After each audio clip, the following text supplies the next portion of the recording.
beaucoup plus longtemps que les vivants. Regardez les trolls au fond des champs, ils sont depuis la nuit des temps les plus méchants. On pourrait dire en parlant de toi qu'il y a d'étranges créatures dans la nature, mais nous voulons vivre tes aventures. David le gnome, toi le plus extraordinaire, David le gnome de tous les mystères de la terre. David le gnome, tu n'es qu'un tout petit lutin, mais tu es le plus grand des magiciens.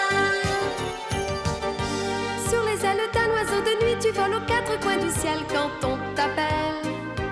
Tu voles au secours de tes amis chaque fois qu'ils ont de la peine, tu es fidèle. Et malgré les trolls, tes ennemis, les plus horribles créatures de la nature, nous voulons voir toutes tes aventures. David le gnome, toi le plus extraordinaire, David le gnome de tous les mystères de la terre.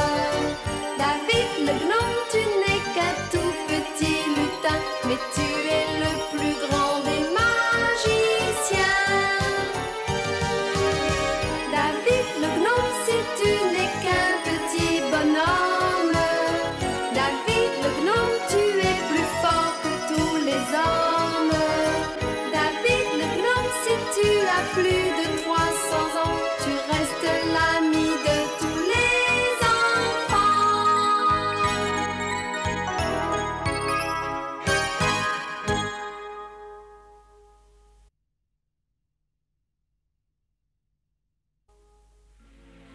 Dans la forêt, il se passe tout le temps des choses extraordinaires. Du moins pour vous, humains, qui vivez prisonniers d'une routine quotidienne. Mais pour nous, habitants de la forêt, coutumiers de ces prodiges, ceux-ci sont tout à fait naturels.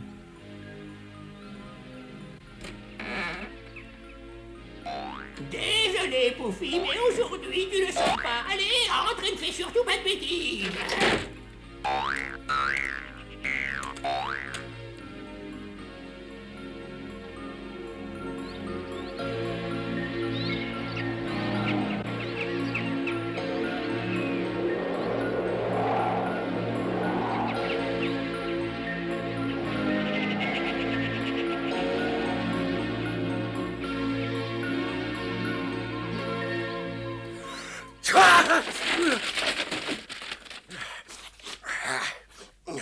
Pardonnez-moi, mes amis, de vous recevoir comme ça et de vous passer mes microbes. Lisa est allée chercher notre petite fille Suzanne qui va passer quelques jours de vacances avec nous. Et moi, bien entendu, je suis resté à la maison pour soigner cet affreux rhume.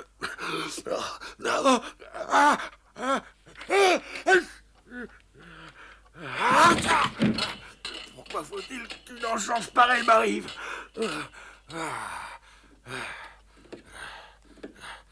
C'est terrible.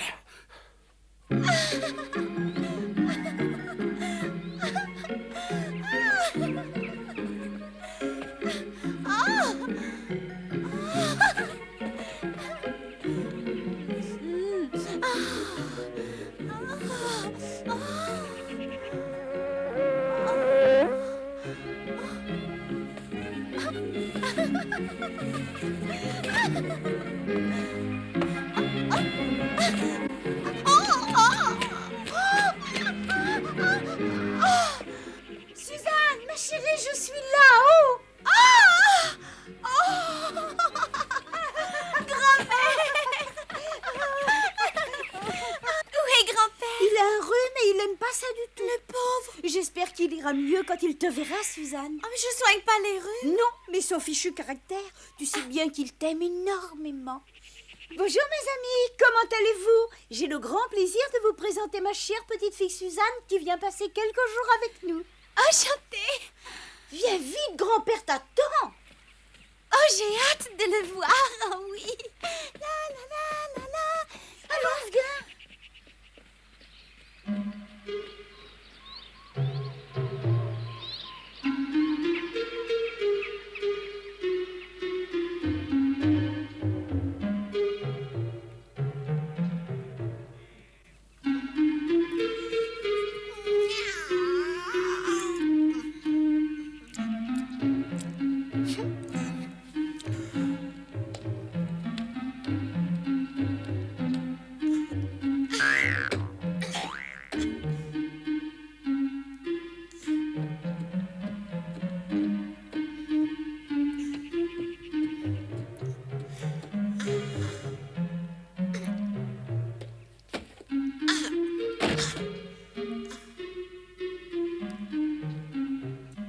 fables de la forêt.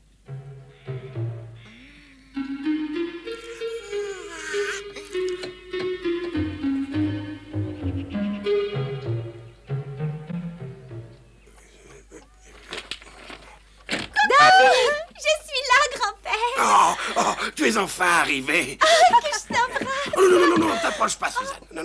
Non, je ne veux pas te passer mon rube. Oh, tu fais peur à ta petite fille. Allez, donne-lui vite le cadeau que tu lui as fait. Oh, grand-père, t'as un cadeau pour moi? Oh, absolument. Et je l'ai fait de mes propres mains. J'espère que c'est la bonne taille et qu'il va te plaire. Mais qu'est-ce qu'il y a? Oh, on ne peut pas dire que tu sois enthousiaste. Oh, je l'aime beaucoup, grand-mère. Simplement, j'en ai jamais vu de cette couleur. Mais c'est la couleur de la laine, il faut le teindre. Grand Dieu, qu'est-ce que tes parents t'apprennent donc pour que tu ne saches pas comment on fabrique un chapeau? Oh, grand-père, s'il te plaît, tu peux m'expliquer? D'accord, je vais t'expliquer le processus de la fabrication. Tout d'abord, il faut se procurer la matière première. Pour cela, nous prenons de la fourrure de daim quand il mue. Ou de la laine de mouton, celle qui reste accrochée au barbelé. Les lapins nous laissent aussi prendre la fourrure qu'ils amassent dans leur terrier.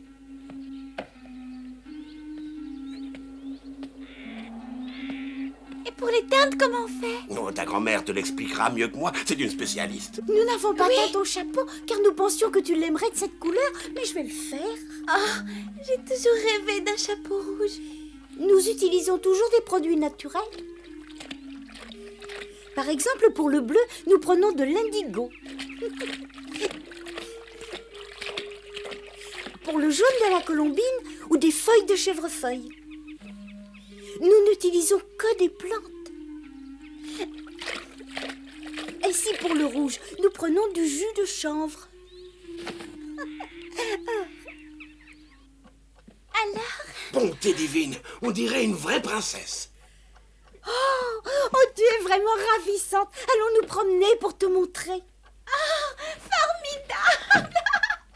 Grand-père, ça t'ennuie pas si nous te laissons seuls? Oh, ne t'inquiète pas pour moi. Va te promener avec ta grand-mère. À plus tard, grand-père!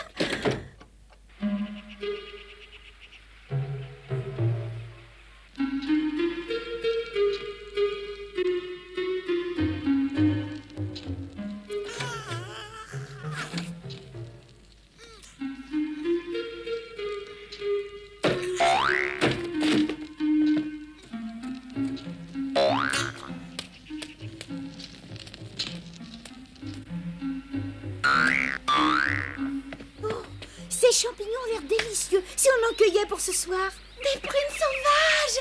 Tu peux en manger une. Tu as toujours le bec sucré, hein?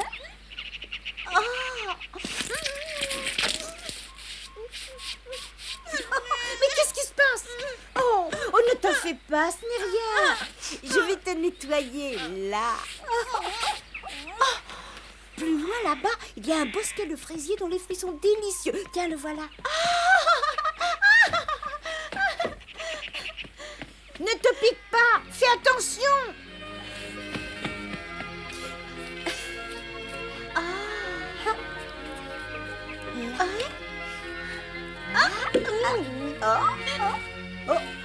Tu es une coquine.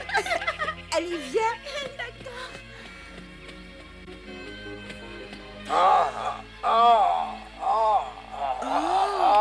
Bonjour, frère Porc-Épic. Tu m'as l'air bien préoccupé. Oh, ta femme et toi allez avoir des enfants. Oh, je suis très heureuse. Oh, ça ne t'a pas plu qu'elle t'empêche d'aller dans la grotte? Oh, mais elle a bien fait, parce que sinon tu aurais pu écraser tes propres petits. Tu ferais mieux de rester dehors. Je vais aller l'aider. C'est ici. Attends-moi jusqu'à mon retour. D'accord, sois pas trop longue. Hein. Oh, ça dépend pas de moi. Viens, j'attends.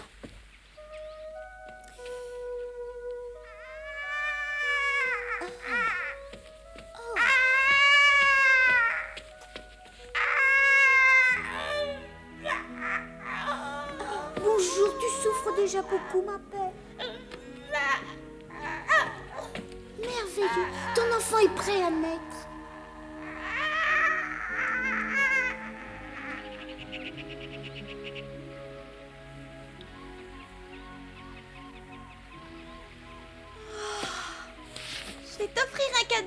donner du courage.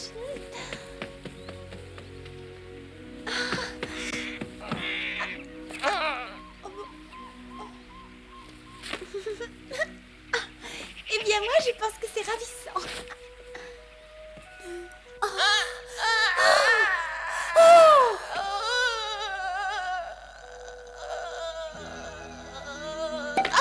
Oh, félicitations, c'est un beau garçon.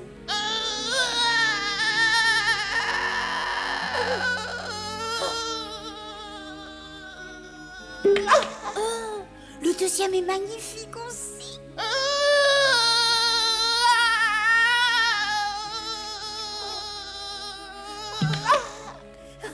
Oh, la maternité est ce qu'il y a de plus beau au monde. Doucement, ne t'étouffe pas. Il faut que tu manges toi aussi. Mais attends. Tiens. Et maintenant, repose-toi. Tu ne dois pas bouger ni quitter ton terrier avant demain. Ton compagnon devra t'apporter à manger, d'accord? Au revoir.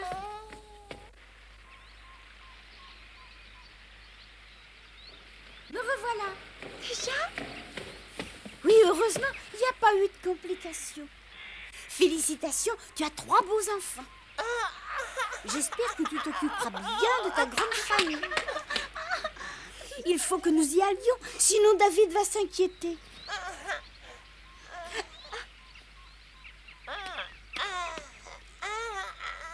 Merci de nous avoir offert de nous ramener, mais malheureusement, c'est impossible. Ah oui, avec les épines que tu as, on arriverait trouées comme des passoires. Au revoir. Au revoir. Au revoir. Regarde comme c'est joli ici. Merveilleux. Oh, grand merci, on se reposait ici un peu. Si tu le veux.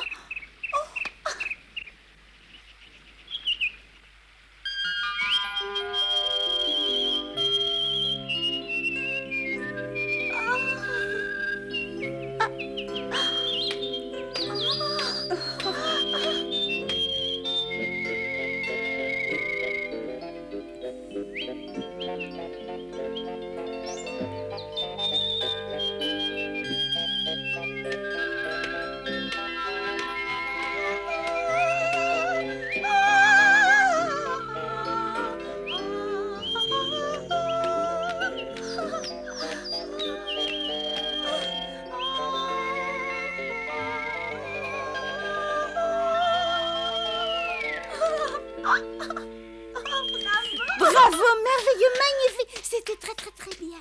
Je crois que nous devrions rentrer à présent. Il se fait tard. Oh, je voudrais te demander une faveur, petit oiseau. Va trouver Swift et demande-lui de venir nous chercher, d'accord?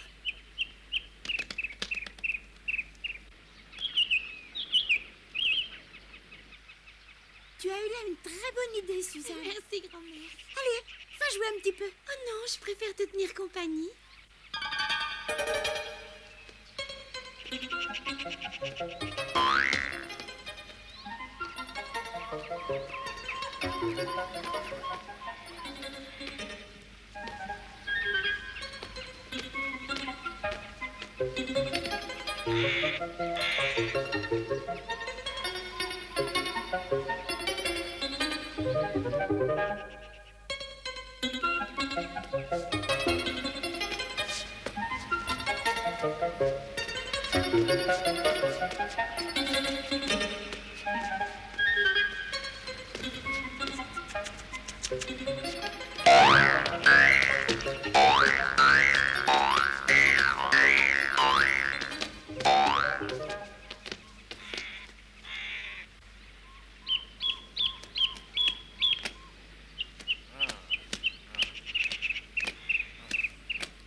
S'il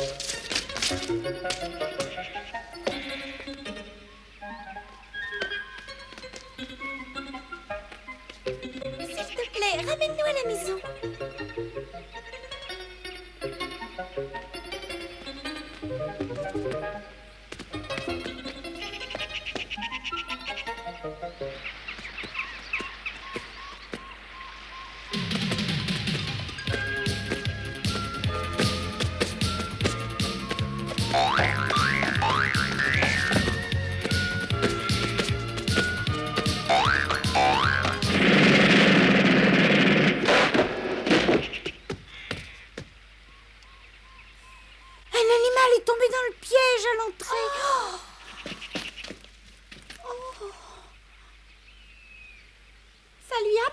Nous allons lui laisser un bon moment pour lui faire peur et lui apprendre à respecter les autres. Dis, grand-père, est-ce que je peux donner le biberon au lapin? Mais bien sûr, ma petite fille, ce sera ça de moins à faire pour ta grand-mère. Oh, merci.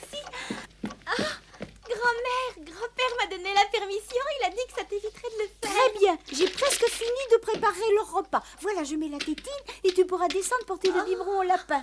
Et c'est pas pour toi, hein, c'est pour nos amis les lapins qui gardent notre passage secret. Ah oui, bien sûr, c'est vrai. J'y vais. Allez, va vite. Ah oui, grand-mère. Merci, grand-mère chérie. Oh, me voilà.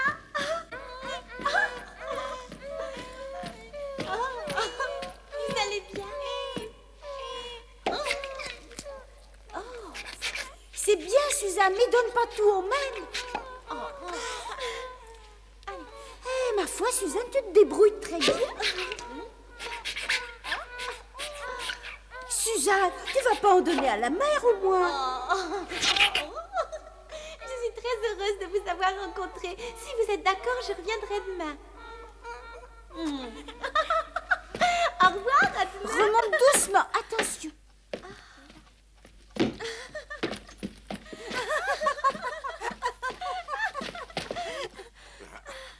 Alors, ça s'est bien passé? Très bien, grand-père. Ils ont bu tout le biberon en s'arrêtant à peine pour respirer. Et la mère était si tendre avec ses petits. Oh, qu'est-ce qu'elle est gentille. En effet, elle est très gentille, mais ça ne devrait pas te surprendre. Tu sais, tous les animaux du monde, même les plus féroces, aiment profondément leurs petits. Et ils sont capables de donner leur vie pour eux. Et à tout moment. Il faut aimer les animaux, même si parfois nous ne comprenons pas leur comportement. Oh, j'oubliais.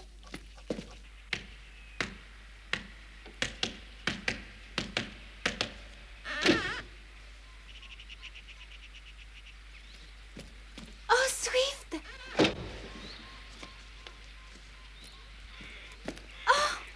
Bonjour, Swift. Pourquoi Swift a-t-il de si grandes oreilles? Pour mieux entendre. Et quels grands yeux il a! C'est pour mieux voir. Et quelle grande bouche!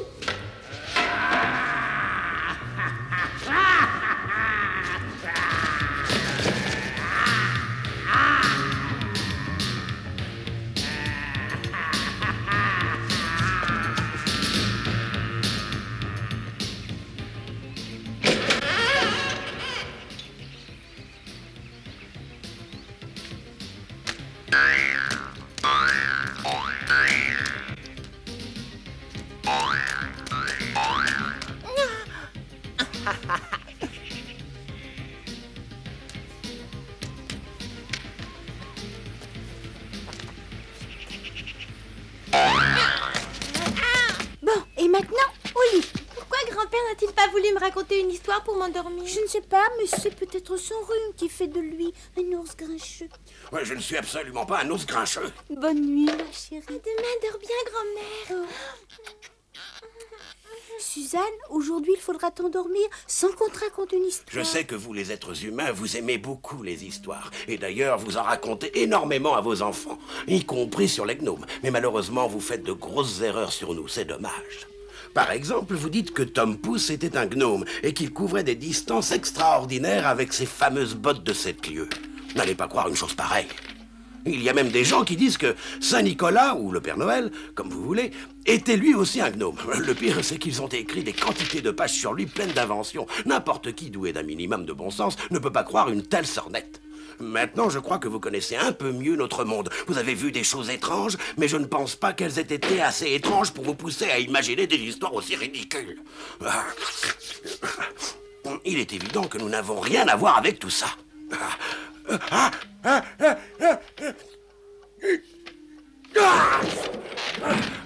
Au revoir, les amis. Sweetweiss. Tchouah.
Dans le prochain épisode, David nous montrera comment les gnomes se servent de leur pouvoir. Un roi gnome fait appel à David parce qu'on lui a volé tout son or et qu'il ne peut le retrouver. Une fois de plus, le responsable, c'est Olé qui s'est emparé du trésor et le fait garder jour et nuit par un groupe de trolls. David devra récupérer l'or du roi.